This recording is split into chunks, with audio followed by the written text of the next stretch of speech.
we'll open with the Pledge of Allegiance. Do it all right. I pledge allegiance to the flag of the United States of America and to the republic for which it stands, one nation, under God, indivisible, with liberty and justice for all. So, welcome to everyone, and I would hear a motion to approve the agenda. I move that we approve the agenda as published. Second. Moved and seconded. Any comments? Questions? All in favor? Aye. Motion passes. And we will go on. We have one person down for public comment. Rand. And I'm trying to read your last name. Rosecrans. Rosecrans. Yep. Well, thank you. Welcome. Thank you.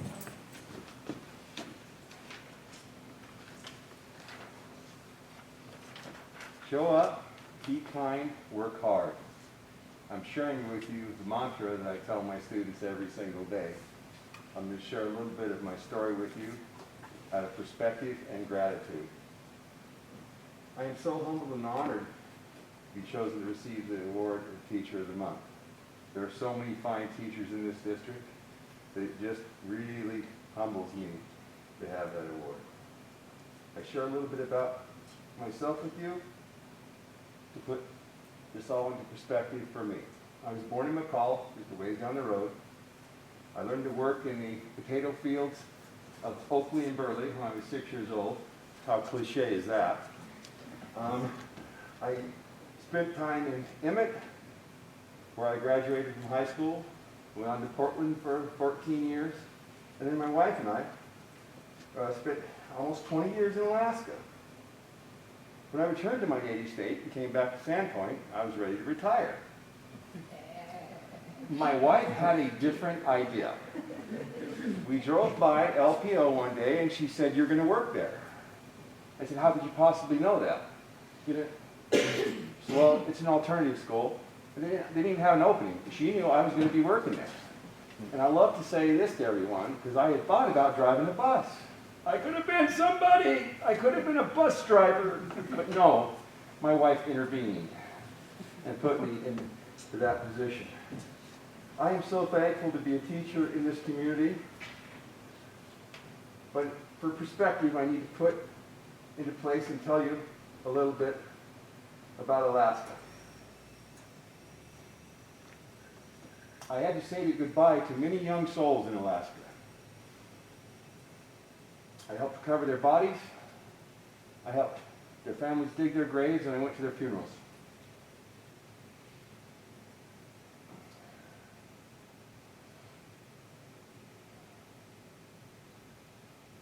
When I was able to return here and come back to Alaska, back to Idaho, it was such a blessing for me. It was a journey of healing for me.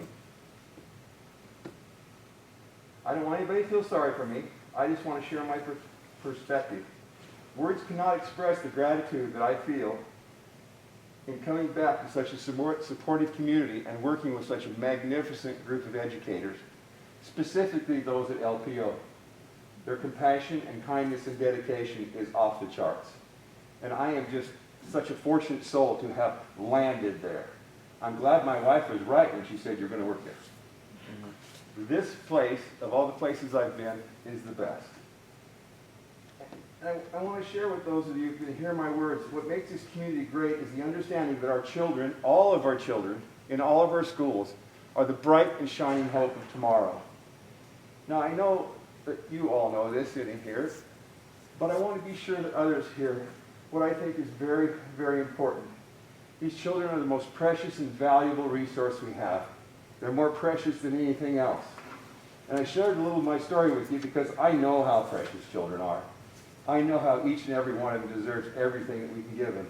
And so when it's time to support them in any way that we can, whether that is a bond measure, whether it's a car wash, anything we can do to help these youngsters, they are tomorrow.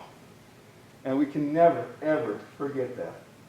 In closing, I just want to offer my most humble gratitude for giving me the outrageously awesome opportunity to show up, be kind, and work hard. Thank you. Thank you.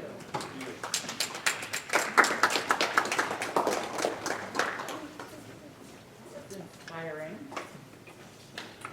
With that positive note, I will turn it over to Superintendent Albertson for the staff recognition. Yes, you can. Is that right? Yes, for staff recognition at this board meeting, I would like Amber Murray to step forward. She's our Director of Teaching and Learning. And Lorraine Key. Lorraine is not with us Lorraine tonight. could not be here, but we're recognizing tonight the after-school program, which is funded by the 21st Century CCLC grant, and Andra spent much time putting effort getting that grant written so that we have an after-school program at Kootenai Elementary, Farm and Stidwell, and now at Southside this year. And Andra, I will let you explain a little bit more of how important this program is to our community. Sure. Thank you so much for the opportunity. As Superintendent Albertson said, we are operating an after-school program at 3 school sites, currently serving 100 families, which in these times of our yellow plan and shortened day is just an incredible system of support. We operate from 1 o'clock to 4 o'clock, and that time involves snack, social emotional learning, cooperation, literacy activities, hands-on STEM activities, and time to do homework. So I am thrilled to receive this honor on behalf of the incredible staff that pull that off every single day. And also thanks to the principals and the school leadership at those 3 schools, because they are an integral part of that partnership. And we are thrilled to offer that to our families. So thank you so much. Thank you.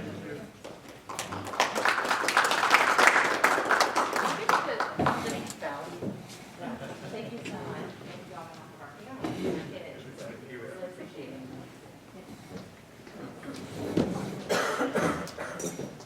Okay, thank you very much, Andra.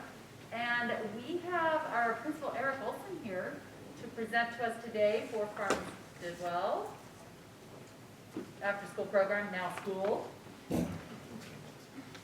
Take it away.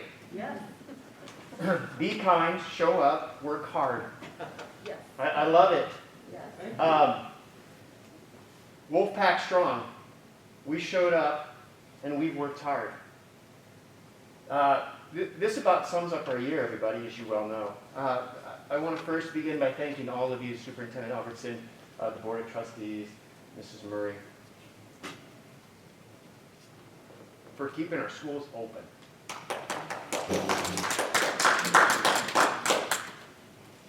I hope what you'll find and hear tonight and see in the following presentation how rewarding and important it has been for the success and growth of our students.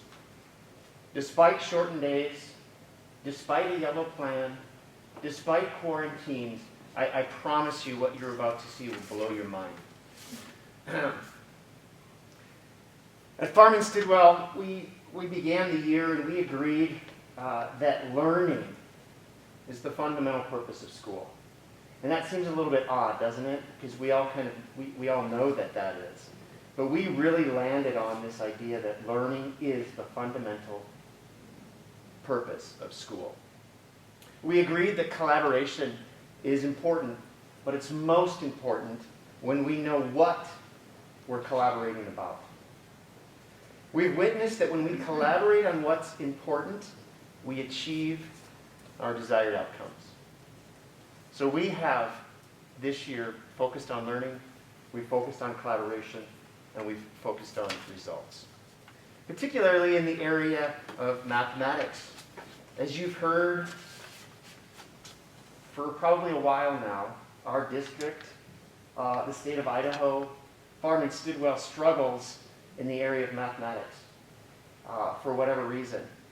We at Farm and Stidwell we've decided that our focus this year is going to be on math. We are going to close the gap, and we're not going to see the kind of results that we have seen in the past. So tonight I'd like to highlight our math progress, specifically the progress that we've made in the MAP test, which is the measures of academic progress, which we take twice a year, fall and spring, and fall and winter rather, and sometimes in the spring. It's very, very important to note that the general observation when it comes to MAP scores themselves is that only 50 to 60% of students will meet or exceed their projected growth goal nationwide. So when schools set about setting their goals and their continuous improvement plans, you often see things like Farmington-Sidwell will improve their MAP growth goal by 50%. Well, why isn't it 100%? Again, typically speaking, it's generally observed that only 50 to 60% of students will meet or exceed their MAP growth goal. So I'm going to go into that just a little bit deeper here. So this year, our school, despite the yellow plan, despite COVID, despite the unknowns, we set an aggressive school-wide MAP goal in mathematics, and that being 57.4%. We've looked at data over subsequent years, and as the principal, I thought to myself, wow, 57.4%. Again, keep in mind, 50 to 60% of students will meet or exceed their goal. This is on that upper end, isn't it? I knew that we were poised and we were ready to meet this goal. Thankfully, due to the opportunity that PAVE has granted us to attend the Summer Institute revolving around the PLC, the Professional Learning Community, and I'll talk a little bit about that a little bit later. So in fall, it's important to note we took the measures of academic progress test in the fall, coming off a 6-month gap with no learning, or some learning, or a lot of learning, depending on your scenario. 39.5% of our students met their RIT goal. It's also important to note that we understand what a RIT score is. A RIT score is short for what's called a RASH unit. I had to look that up. I didn't even know what RIT stood for. It's a RASH unit, and essentially, it's an estimation of students' instructional level and also measures student progress or growth in school, similar to like a growth chart you might have at home when you measure your kids as they grow from year to year. So that's the essential, what a RIT score is. So 37.5% of our students met their RIT goal. We knew that was coming. We knew there were learning gaps coming into the fall. So we made extra efforts to make sure that we attacked those gaps. As you can see, in grades 3 through 6, look at our MAP progress. This is our MAP winter percentage of students who met or exceeded their MAP RIT goal. 61.5%, everybody. This was our goal. This is what we achieved. Bear in mind, 50 to 60% of students meet or exceed their RIT goal, and we have far exceeded that. As a principal, I'll tell you what, I couldn't be happier. And the credit goes to our staff and our students for tackling this. And I shared this with Superintendent Albertson and Mrs. Murray this morning because I was so excited. I also want to take a little bit of time to just dig a little bit deeper into what this means and looks like.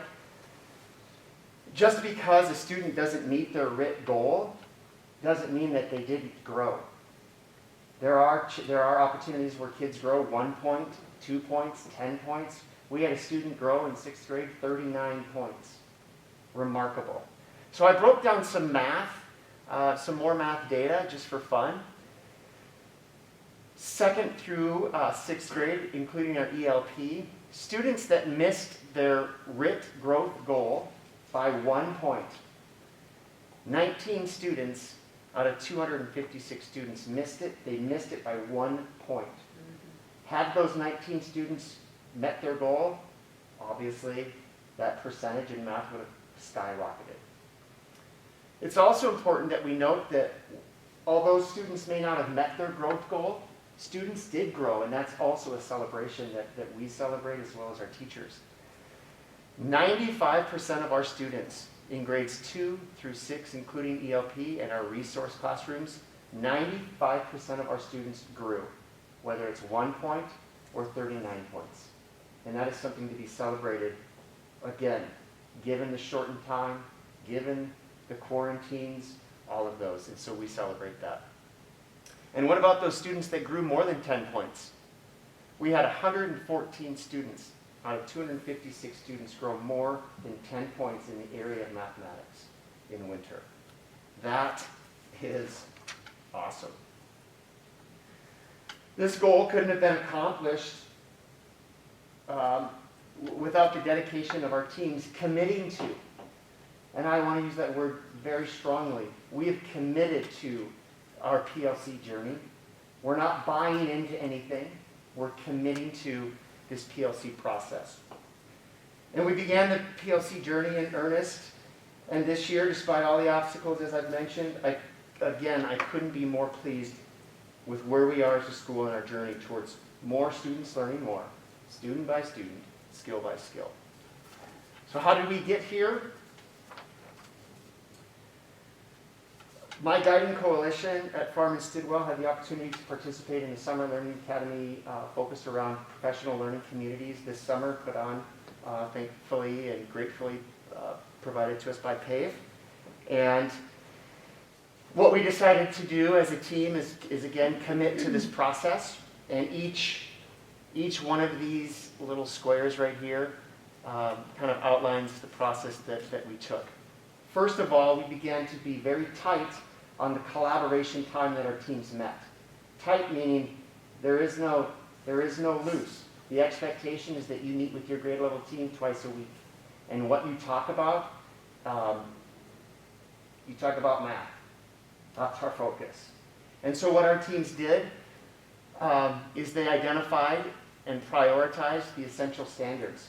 Our curriculum maps already highlight the central standards, and thankfully to the wonderful work that our math district team has done over the years, along with the help of our instructional math coach, Kathy Prummer, they've kind of set that framework already. But again, we knew that kids coming in were going to have gaps, and we had to dig a little bit deeper. We couldn't just rely on this is the essential standard for September, because we didn't know where kids were at. So our teams identified essential standards. And during that identification process, what they would do is they would look at the chapter and they would find out, what do our kids really need? What are our kids missing? And then what we did, and by the way, this piece right here was led by, we provided professional development to our staff, not led by me or Ms. Alessio, but by members of our guiding coalition. So our leaders on our guiding coalition provided what this looks like, sounds like, and feels like. It should feel like among their grade level teams. Then we moved on to unpacking the standard to clarify targeted concepts and skills, including vocabulary, prerequisite knowledge essential to that particular standard. And there are protocols, again, that we developed as a guiding coalition and presented to our staff by another member of our guiding coalition team. Then we moved into creating common formative assessments, where teams are collaboratively writing these common formative assessments, utilizing rubrics, using that rubric to explicitly describe what the instructor's performance expectations are for any particular or given assignment. And then finally,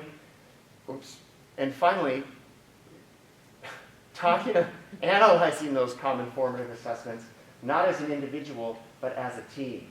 And looking at those results and having a conversation amongst your grade level team members, talking about instructional strategies.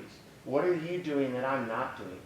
What did you do to help your kids understand this skill or concept? Essentially, this is more or less the sequence of a PLC, the cycle of PLCs.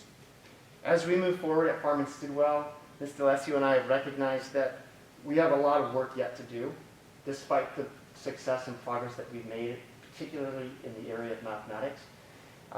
We know that we need to tighten up our interventions, be intentional about those, We know that we have students who already know and can understand the skills and concepts being introduced to them, and what are we doing about those? And those are the other two really important critical questions of the PLC. I also, just in closing, I want to share with you just a couple of short briefs, testimonials, if you will, from a couple of our teachers. And I think this really kind of shows you the importance of the work that we're doing at Farmington Stidwell. Here's a 6th grade teacher. This is from Miss Niggin. She's a 6th grade teacher. So if I may. At the second PAC meeting of the year, the PLC team talked about using common formative assessments. The idea of a rubric was also introduced. Last year, Mr. Warren and I had started using more than just chapter tests, but also common exit tickets to check for student understanding. After the meeting, I remember looking at my 6th grade team members and asking, do we need to start using rubrics? And on what? Everything? We came to the conclusion that we'd just plan our first common formative assessment. We gave our first common formative assessment and got together to go over the results. Due to our conversation, we noticed misconceptions and talked through ways we could change our instruction.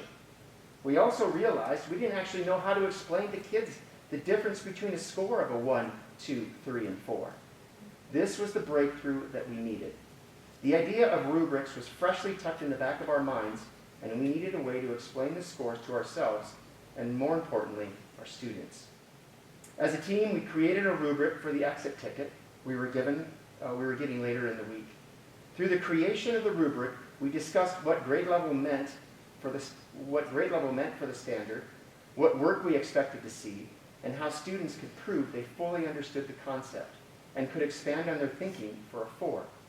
In this conversation, we realized that we needed to change our instruction to get more students to mastery. In class, I started talking about how students could expand their thinking and what a 4 would look like. Students started asking questions on how they could make sure they were working at grade level. The best part was when I handed out and explained the exit ticket with a rubric to my students. We went through the rubric and they completed the exit ticket. When I looked at them, it was amazing to see how many students had tried for the 4. There was one student who was getting 3s and some 2s, but now attempts for a 4 every single time and mostly gets it. He's explaining his thinking and challenging himself because the expectations are clear. The other great thing is the culture of learning that is growing in the room. Students congratulate their table peers if someone gets a 4.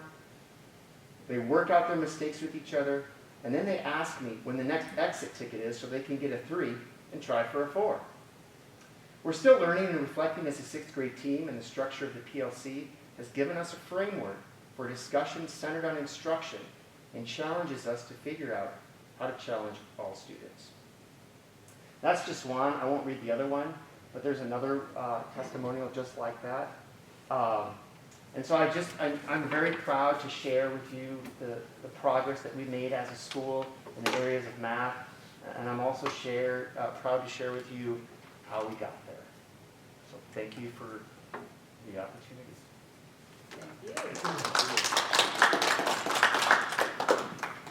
Does anybody have questions for? I have several. Go ahead. Eric, you have, in most grade levels, you have 4 sections, is that right? 3. 3? Yeah. 3. Okay, with the cohort restriction of the COVID, you can't do any mixing, right? There's no mixing of the classrooms. Yeah. So if in a normal situation, would you be doing some leveling for math? We have in the past, and I think the silver lining that's come out of this is that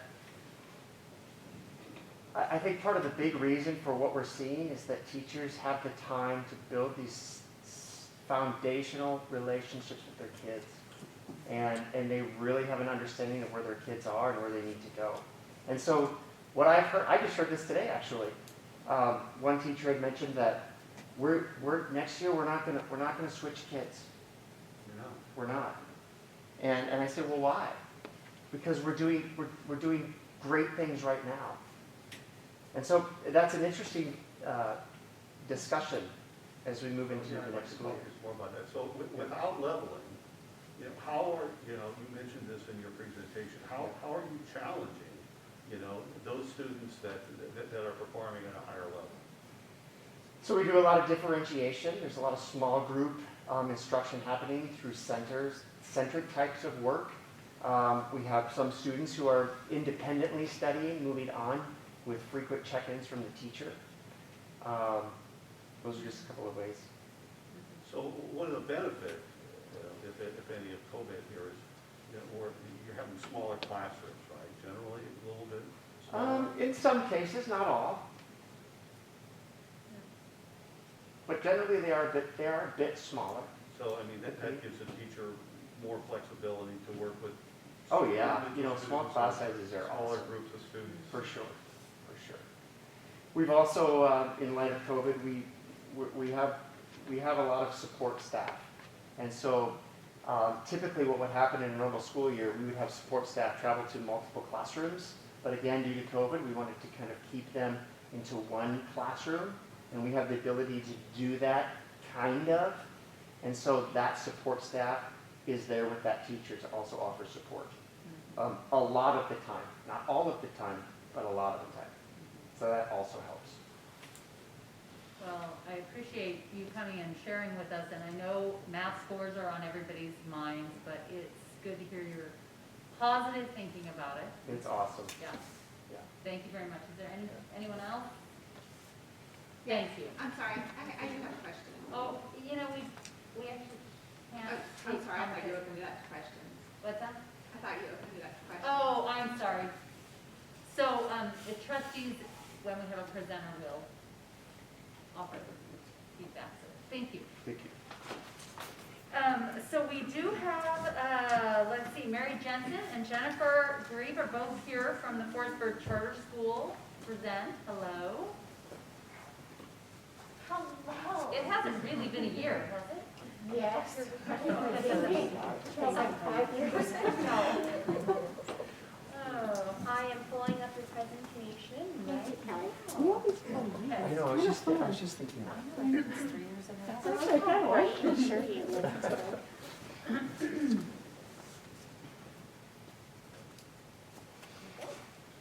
you just want me to click through it, or do you want the? You can click. Okay, perfect. Then we'll keep our germs. Perfect.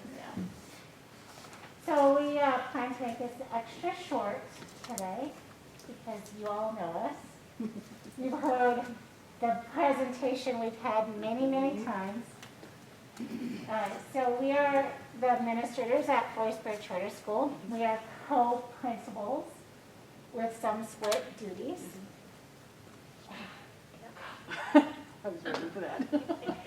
So as you know, you are authorizers for the charter school. And so it is our obligation to show you our financials so you can make sure we're not totally tanking. As well as test scores, but luckily for the presentation, no test scores because they didn't happen last year, so it shortens the presentation. Our audit this year was superb, especially in consideration of the 5% holdback this year. We still came out a little ahead, which was good. As a charter school, we cannot levy, so we do not get any levy dollars. I know it's a broken record for you guys hear it all the time, and you know it, but we do like to say it during the board meeting. Most of our money comes from the state. We are a public charter school, so we do not have tuition. So we live on 92.3% on state funds alone. The federal is our Title I, Title II, Title IV, and special ed. The local grants and donations are fairly small because we work with a lot of kids in poverty, so our donations come from outside the community, not within our school community generally. The other federal fund, which I did forget, is the SRSA, which is this small rural school grant. Because we're such a small school, we get additional funds. so we had this amazing idea, and I think you guys might be thinking about it too. Interest rates being so low, we refinanced all our loans, building loans last year, to a much better rate. We're saving around $5,000 a month in loan payments when we refinance. That created our debt service to be smaller, and it allows us to pay all of our loans at one time at the same time. So actually it brought down the number of years to pay on the loans as well. And then you can see where we spent most of our state money, federal money. 61% goes to instruction, 30% is our support staff and building maintenance, capital assets, and then our debt services, the refinance of the loans. That should go down next year because we didn't finish our refinance of the loans until, I think, March due to COVID. So the refinance payments just began. The other thing I want you guys to notice is P-TECH, which was under our umbrella.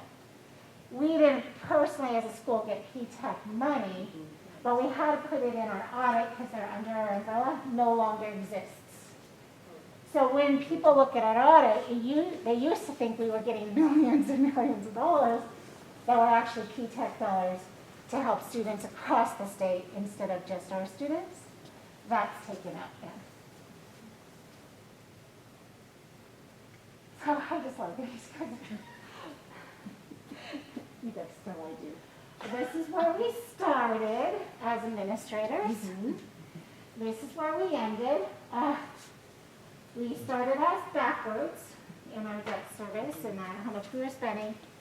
We had the challenge that we had to have a certain amount of money in our contingency fund to cover the loans in case something happened.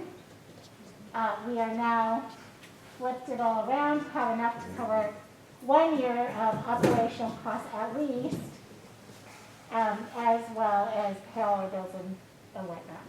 It did take a lot of penny pinching, tightening our belts, telling teachers no, that kind of thing, but we were able to do it, so we're quite proud of that.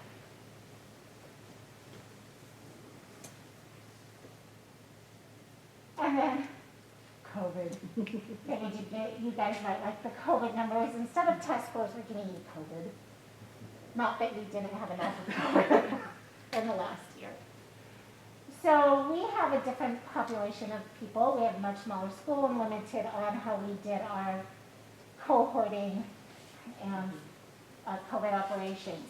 We did a lot of surveying with our staff as well as our parents.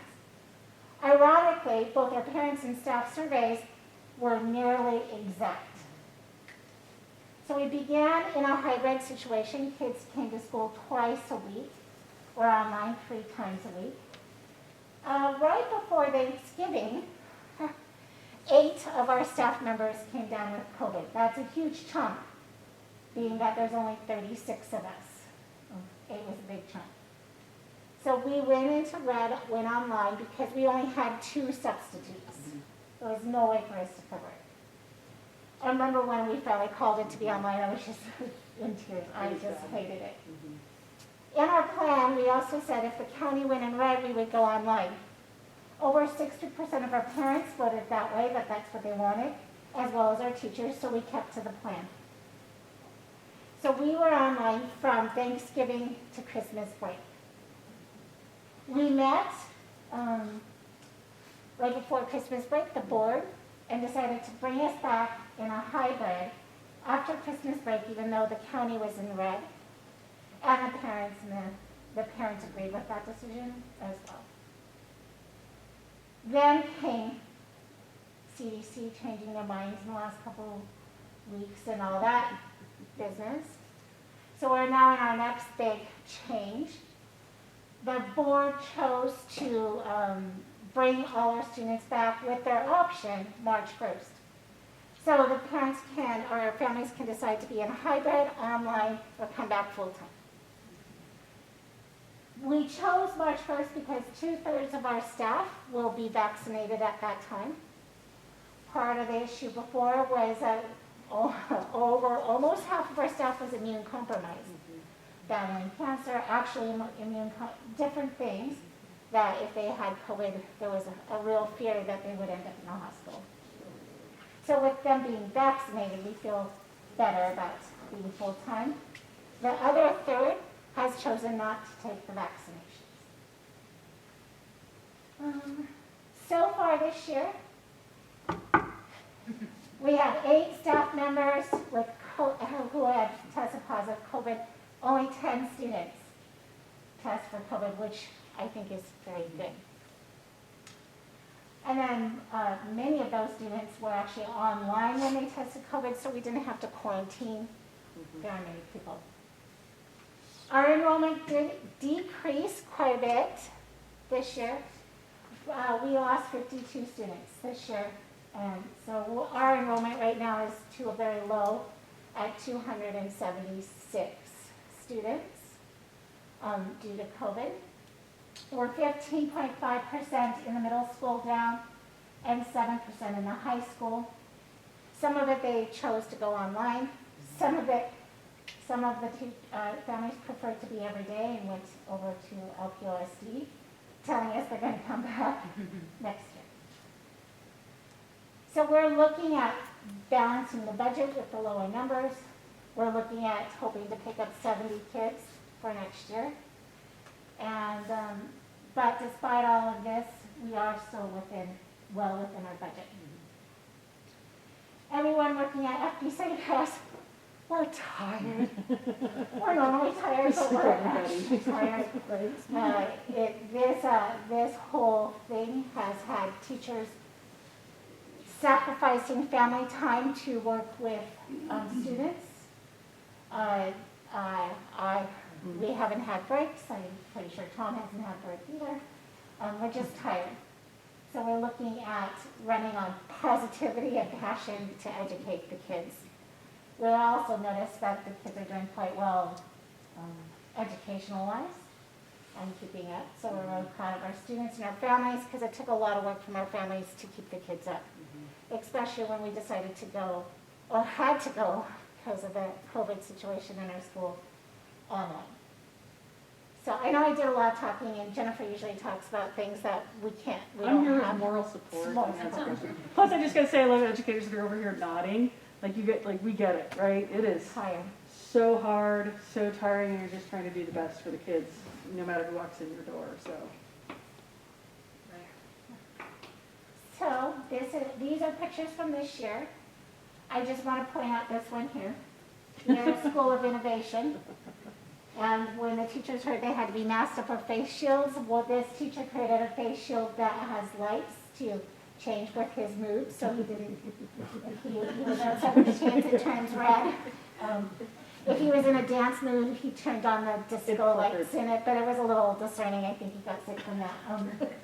So he created an entire mask shield this summer preparing.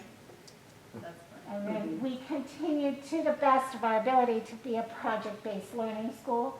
But in this environment, it was very difficult to do that. So we're looking forward to less restrictions overall so we can go back to our philosophy of project-based learning.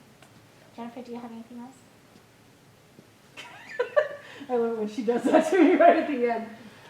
The biggest thing I think that, and again, I'm looking at you guys, we all have felt this, it's been so hard to take what you normally do and reconfigure it to work with these limitations.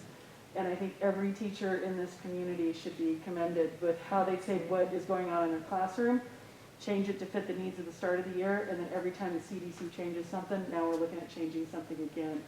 I read something online also, and this is just, I want to look at you guys, to remember the resiliency of our kids.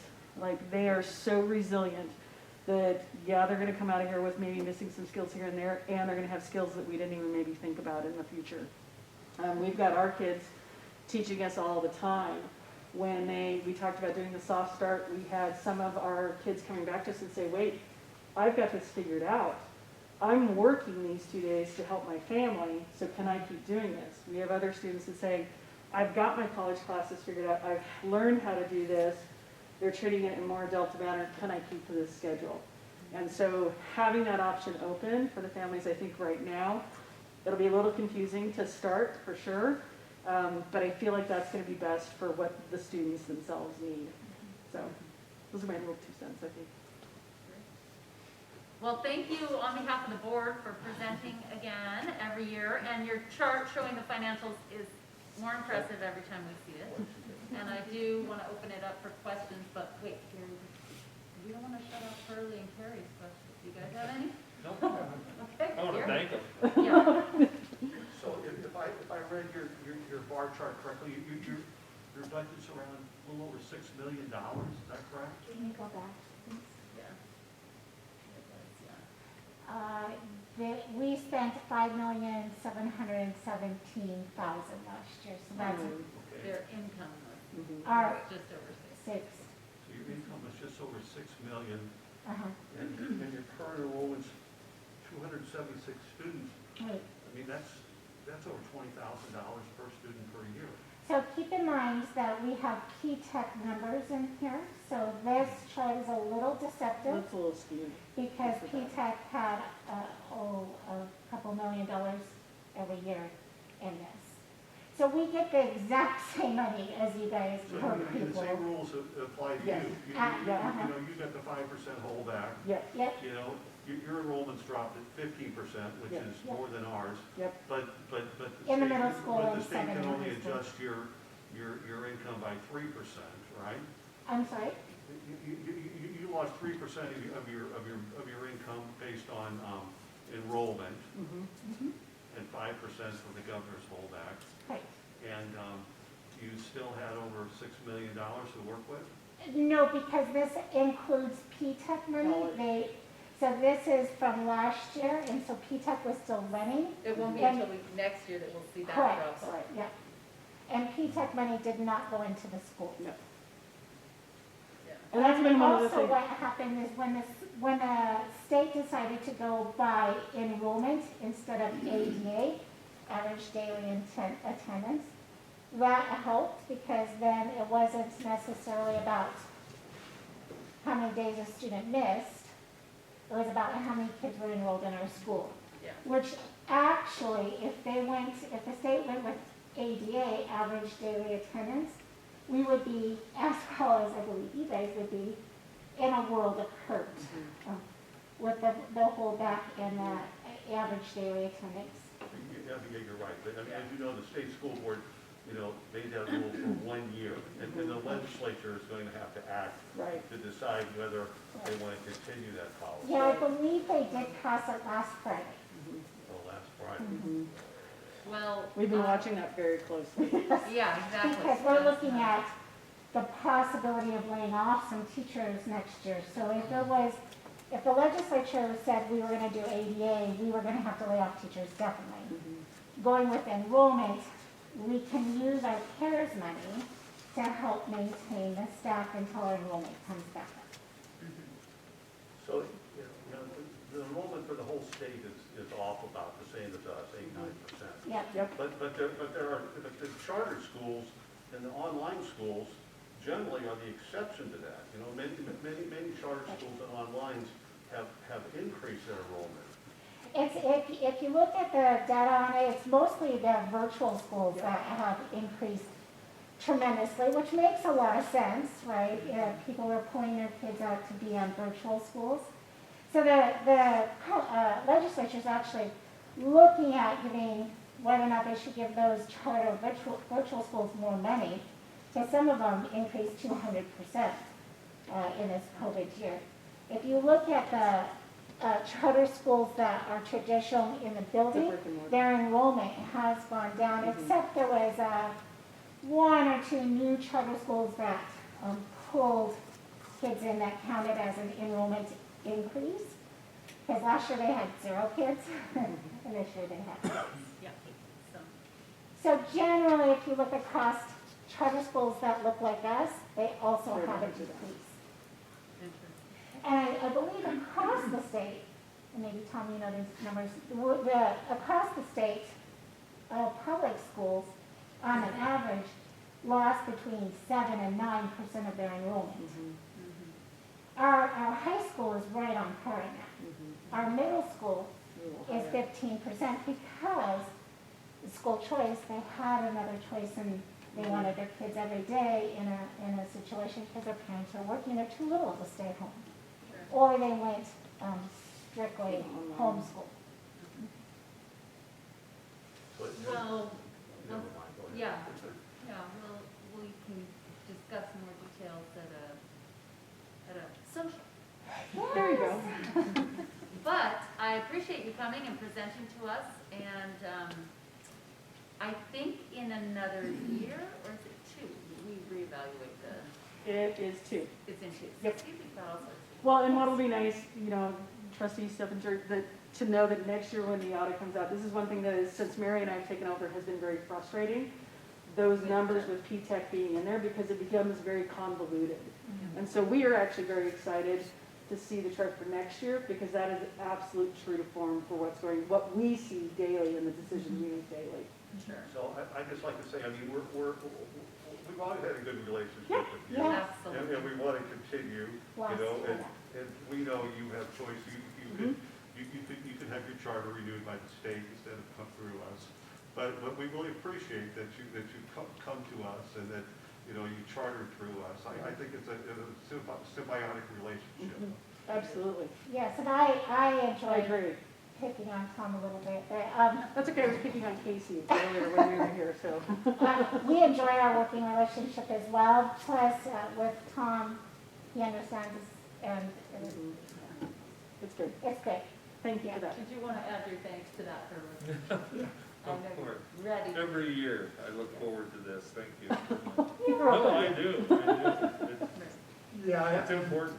I think you should be commended for the job you're doing this past year. I know it's been terribly rough for you, Oh, yes. but just holding it together is a great job. Thank you. Thank you for doing it. Thank you both so both much. very much. Thank you. And let us know when you're ready to get together for a social. That's right, That sounds social fabulous. discuss ADA. I will turn the meeting over at this time to Superintendent Albertson to discuss facilities. Yeah, thanks, Chair Lewis. So it's no secret that Lake Pend School District has a very talented maintenance department that always keeps our facilities running and repaired. But I wanted to bring just to a discussion item, this is not an action item, but just a discussion that I think we need to continue to talk about the facilities that we have within our school district. So again, this is a conversation to start again. And I wanted to start just with this board, just a brief history of where we've been with our as a school district and where we've been with facilities. And in 1953, we did have our only construction bond, and at that time, several schools like Northside Elementary, Southside Elementary were constructed at that time. And then there was a 5-year plant levy that was passed in 1987. That's when we had Bonner County School District 82. It was not Lake Pend Oreille School District, so this is when Priest River Lamana High School, Idaho Hill, Kootenai Elementary was started, South Sagal, Sandpoint High School. There was some work at Clark Fork, so there was quite a bit of repair done at there. Schools built at that time. We had a 2-year plant levy in 2007 and 2008 that completed Kootenai Elementary School. And then in 2015, Teeter Consulting was hired by the school district, did a long-range facility plan, and then there was a proposed 4-year plant levy to build a new middle school, Northside Elementary, Southside, Washington, adding classrooms to Sandpoint High School, and a career technical education building at Clark Fork. I believe there were 5 projects on that plan. It was put to the public in August of 2016, and it did not pass. Then there was Longwell and Trapp were hired to do a district-wide facility condition report. There was a committee that was put together by Superintendent Woodward at the time. That was by application, and it was spurred by the community survey stating that facilities was a high need and a priority of the community. Also, there was work done by a demographic report for long-range enrollment projections. So the only purpose I'm bringing this to you is to just refresh your memory of a little historical past of what we've had in our school district as far as facilities. And I want to again talk about our talented maintenance crew. Just recently, within the last month, we did have roofing on the portable buildings that blew off, and that was in January of 2021 in one of the windstorms, and those are the 6 portables that are behind Sandpoint Middle School. Those will be scheduled for a re-roof. Those portables were put in there in 1985 probably, and were, key word was portable, and are still being used. North side in the winter, in January as well, we had a steam leak that's happening in the piping tunnel under the school, the part that was built. There was an addition in 1972 that wasn't levied. And then south side had a steam leak in a crawl space that our maintenance crew had to repair. And at Washington Elementary, we had a water pipe failure under the slab in the kitchen. And so some of our schools, when they were built on slab. And so some of the plumbing is done in the concrete, and so we're having to do that. And I just want to commend our maintenance department. We do have a very talented team that's able to tackle these, but I just wanted to bring this to your attention that we are seeing this, and it's not a unusual event for our team to have to tackle this. I also wanted to bring back to your attention that Davis Demographics, and I know when Davis Demographics did this, and this was to project what Lake Pend Oreille School District's enrollment would be from 2019 to 2028. And this was done, I believe, in 2018. This was not, they obviously did not expect a COVID year when they were doing their work. But I can say in 2019, and I know this is a little small here, but in 2019, this said they had a projection of 3,859. We were about 3,832. They were off by 20, 25 students. Little margin of error there that's probably acceptable. Obviously, this year we are not hitting this target because of COVID. But we know, seeing on the news, that Idaho and Arizona are the 2 states that are having the highest growth or growing demographically. We don't know how this will equate what's happening in our community, but we will have some growth depending upon the demographic of the people who are moving into our community and bringing students. I received another phone call from Oregon this afternoon about inquiring about bringing moving here so that they could have their kids go to school. You know, this isn't showing astronomical growth, but it is showing the growth, and this I just wanted to refresh, and you have the full packet there, that we're not going to be in a decline in enrollment post-COVID. And I just think it's important that we continue to keep our eye on this study. And I guess my point here is I am not, this is not an action item, I'm not recommending at this time for you to, for us to do more studies. I think the more recent work that we've had done is still the conditions of our facilities, the work that we've had done by Longwell and Trapp still stands. I don't believe we need to go out and do studies to show the conditions of our buildings again. And I think the work done by Davis Demographics is as accurate of information as that we can use to follow, and then look what we have here as far as projected enrollment coming up. You know, it's got a projected enrollment of in 2022 here of about 4,140 students. You know, a couple hundred students, I can see that being realistic, you know.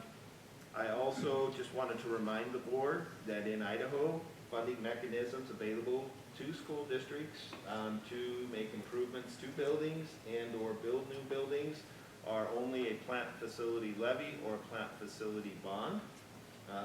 There is no other mechanism. There are a few other minor things, but that's really the mechanism. And I just feel that it's my responsibility to keep you up to date of what's going on with our facilities and for us to be looking to the future.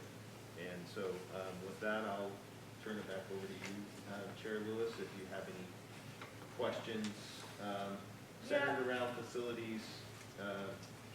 I have looked with envy at other school districts who have a 20-year facility plan in place, and I know we've talked about this for a long time. Just having the plan is such a critical part of being, you know, prepared for what's coming down the road. Have you, in bringing this to the board, have you thought about whether it is a start a community conversation again, or you just start? I wanted to start the conversation with the board. So there's been no other action at this point in time. I just think, you know, yes, we're still in the middle of COVID, but we still need to be looking forward. Further down the road, I do, I guess, remind you that CFO Lisa Halls did share that we are not carrying any levy debt, or we're not carrying any bond debt at this time, and everything is paid off, and so there is no interest being paid at all on any facilities. So. A couple of comments. We have looked at this. We have a good plan as far as what condition our facilities are in and the priority on schools. The problem is, I think, to pass a levy or a bond, a couple of things you need. One, it's for safety reasons. If we have schools that reach the point where it's not safe for students to go, that would be critical. Another one would be the population. We talked about we just outgrow facilities and we don't have room for them anymore. The problem is, I don't know how much support we get from the public until we reach those stages.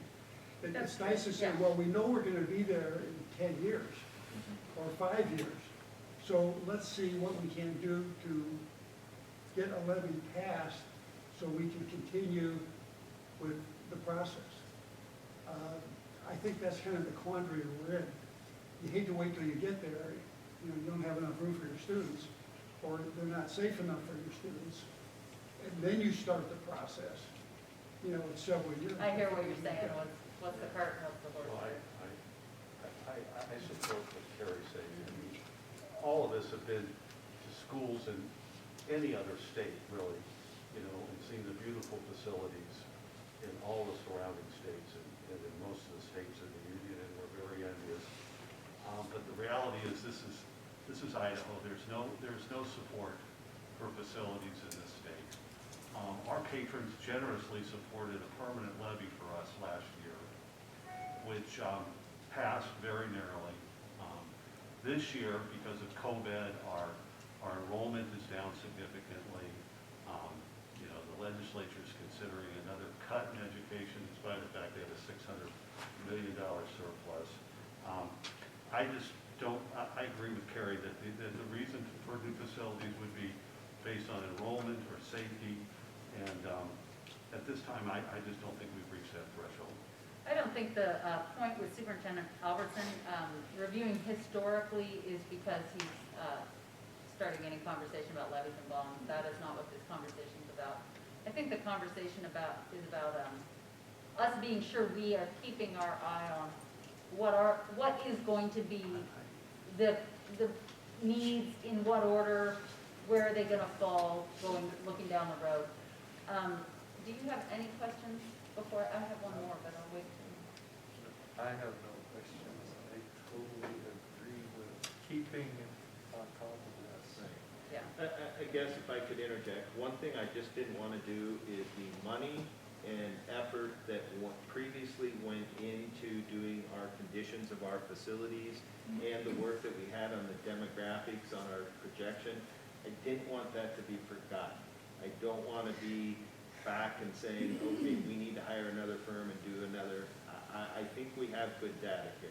So my point is for us to keep our eye on this data and not go spend money to do further studies, but to use the information that we currently have. And I agree, just keeping our eye on the situation. Right. It's important. I do have a question, I don't know how it really relates to the state of our facilities, but do we have property in this district that The is not got physical buildings? The only properties I believe that we own as a school district that is not being used as a school ground, school building is there's 2.5 acres that are bordering the district office property. And then there are 10 acres just north of Kootenai Elementary, and I believe the majority of that is a wetland, and I think the Kootenai Elementary uses it for some nature areas, so there's a wetland area there. There may be Yeah, a that's, small percentage of it that could be used other than wetland, but I believe that's it. And there may be some small piece of property in Parkwood, but I don't know the history on that. okay. So really, we're not sitting on bare land that we have that's other than that. Okay. Well, I do think it'd be wise to look and keep our eye out to see if it wouldn't be possible in the future to get enough land, 4 or 5 acres, for a school, for another school, like a middle school. So that if an opportunity would come up to be able to do that, it might be worth, You following. know, if you go by the experts, which I've always said is our community, land-wise, geographically, we're bound by mountains and lakes, so we're not, land is also very valuable here. But keeping that in mind, when you go to an architect or someone, they say the minimum acreage you should have would be, for a middle school, would be 25 acres, and a high school should be 40 acres. That's not realistic for us, but I do agree with you, and I think that, sometimes you have to build up. I'm thinking 13 to 20 for a middle school would probably be something more realistic for our community. But again, that's something to keep our eye open, and I do appreciate that comment. And would it be possible to finance something like that without having to go to the public, either through loans or Yeah, whatever? I would defer that to CFO Lisa Halls on what mechanisms would be out there. Yeah, and I am also appreciate that comment, very sensitive of not going to the taxpayers unless we absolutely need to, and when we do, I agree with the comments, but something, I guess I appreciate the foresight to be looking at that opportunity, because at some point in time, we're gonna be looking back going, we missed an opportunity, or there's nothing there. I mean, Yeah. I don't see our community not growing. So, because once you had that, you could frame everything else around that. The other pieces would fall into place. Like if you So, moved a middle school there, well, we know what would go there. And then you have, Right. kind of move around on spaces already that you already have. So, I agree. I think agree. it's something we need to look at. I agree with Carrie that I would appreciate as a board, you just keeping your eye on things and Yeah. letting us know if there's some opportunity that we should be considering. And I will continue to keep you updated on that. Okay. Again, I just want to reiterate that the work that was done in the past, that we've already paid for, is still valid and good work, in my opinion. So, The last comment I have about your maintenance crew, let me tell you, visited the schools before, when the study came out, those schools were so well maintained and so Yeah. well kept up. They really deserve a lot of credit. So, Yep. very proud of those guys. Are there any other questions for superintendent on that presentation about our historical facility evaluation? In that case, I will entertain a motion on the consent agenda. I move that we accept the consent agenda. Second, Moved and seconded. Any questions? All in favor? aye. That motion carries. Uh, We'll hand it right back over to you, Sure. Superintendent Albertson, to give us a little update on COVID. Yeah, I just have as always, nothing new, nothing big, other than I just always like to review with you the trends and where we are. This is Bonner County's trend right now on our 7-day average over per 100,000 people. And remember, the threshold that puts us out of the red zone is at 30, and I believe this is this was yesterday at 30.6. So you can see the trend is going down. We watch it. I'm not going to speculate on anything there. The state's actually lower than that. So we are one of the spots in the county where we have a higher rate than the rest of the state. So no projections other than that's good news there. And I believe our other metric that we do follow is the percent positivity of testing, which again, this goes back to February 6th. Remember, we always have a little bit of a lag there.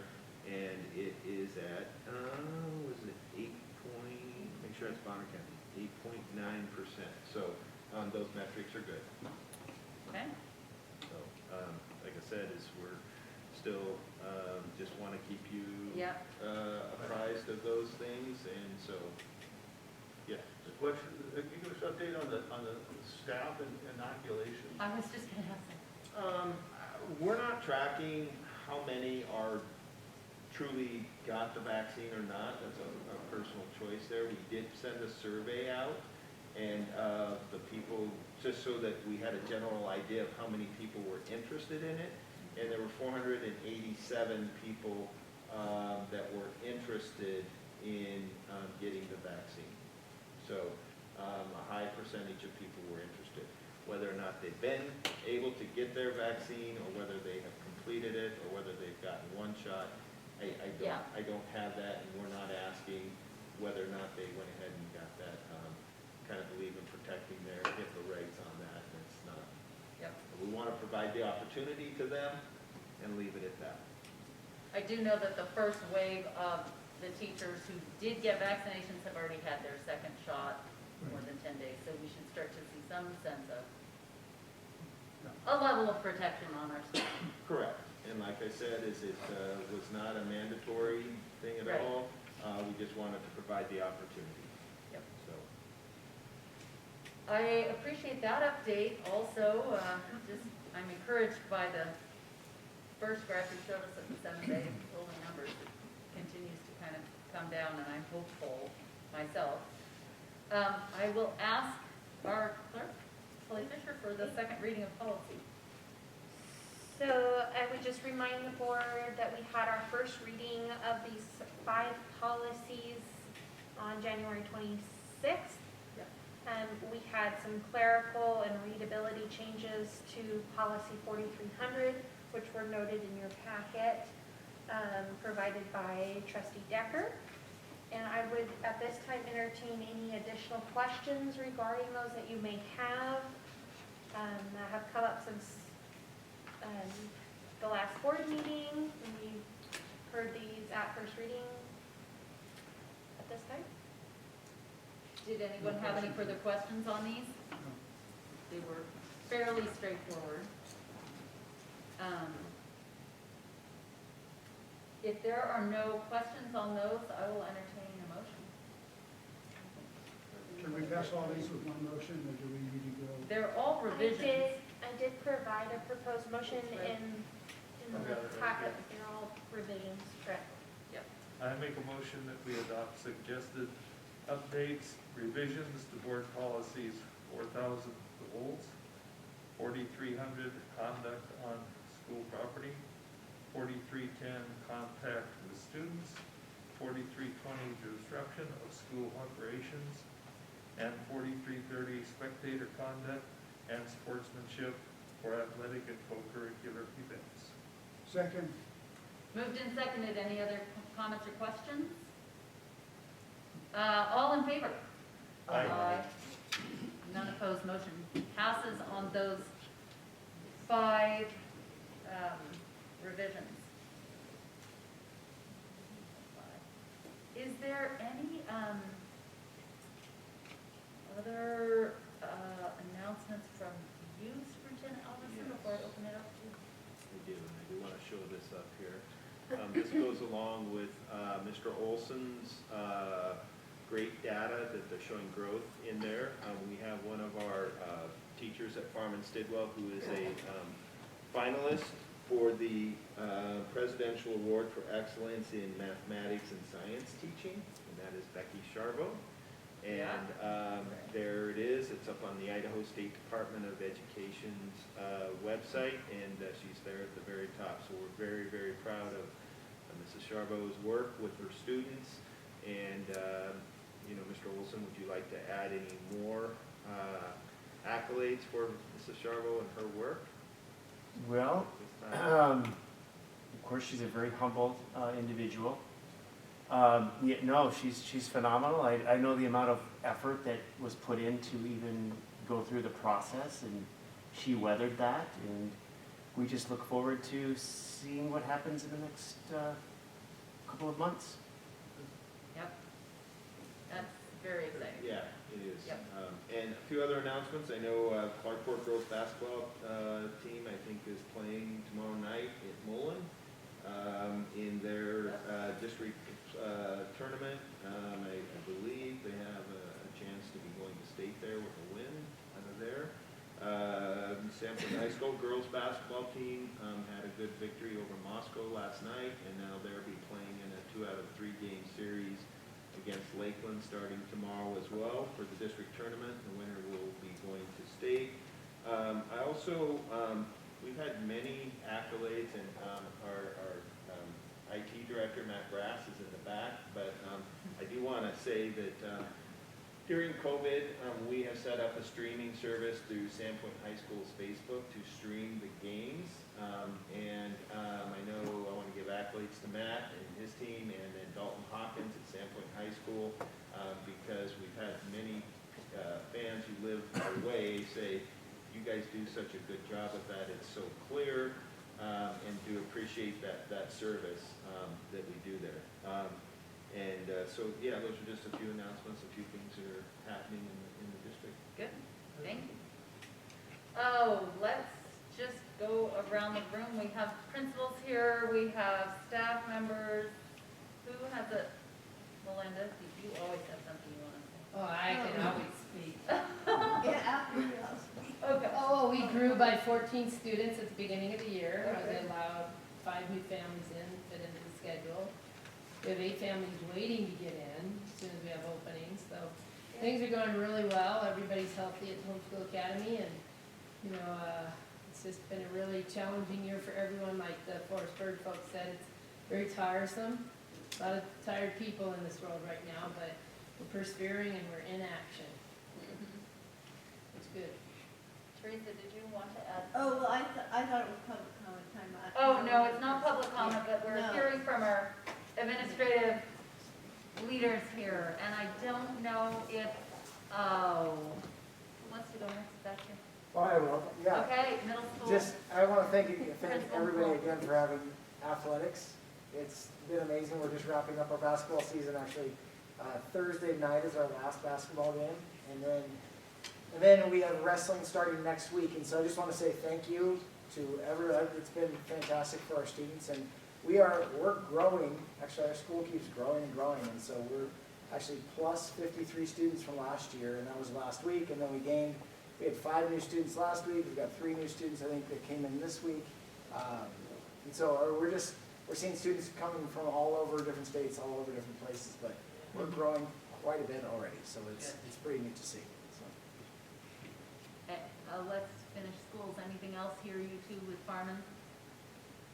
Nothing else you want to add? Well, yeah, we've finished up with a wonderful collaboration effort with Colorado College and some college students in looking at outdoor learning places, spaces. That was a pretty neat experience for our kids. So. The only other Learning announcements? thing I would add that I should have said is, again, thanks, I'll be so thrilled to deliver this to the after-school staff, and also an opportunity to remind you that the Rotary Club of Sandpoint and the proceeds from the Chase bike ride also partner with us in this endeavor. So they've provided funding again this year to support literacy support and after-school programs. And with that, we've been able to buy chapter books, add book clubs, intervention materials. So I share this with them as well. Thank you, Andrew. Jennifer, were you dying for HR announcements? I'm not dying for Nothing HR. fun going on in HR? No, I just want to share with the 487 staff that responded to this survey. Overwhelmingly, I've been getting emails, sharing information that they've found at the vaccine clinics that would be helpful to other staff, and it's just been a tremendous collaboration to get that information out. Good. Matt, you're in the back. Okay. Okay. With that, I think everybody in the administrative end had a chance to make their announcements, so I will hear a motion. I'm adjourned, but I'm not ready to yet, Curly.